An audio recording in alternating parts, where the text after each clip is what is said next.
भाई गाल माई दी शुरू हो गई है जाग के बाना हम आज बच्चे अनुवाड़ी गई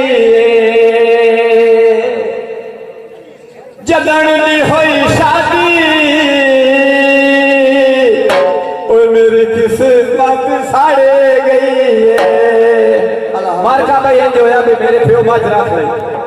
किशा माज रख ले मेरे प्यो अच्छा मेरे उस जिम्मेदार देता भी तो माज नु पट्ठे कदने सर पट्ठे कदने हो तो मैं जिस वेले पट्ठे घात जावाना क्यों मैं दूई बदे निगाह मारा अल्लाह ने बंदा पट्ठे खत्म कर दे मैं उन्हें बड़ा समझाया भी खलो या काई नो घर मैं सारा दे हो जोज के बंदे कमांदा जी थक माज मेरी काई न सुन माज नु मैं आख्या मज मेरी भूखी है ओए नाले तलो दुखी है उतु पठया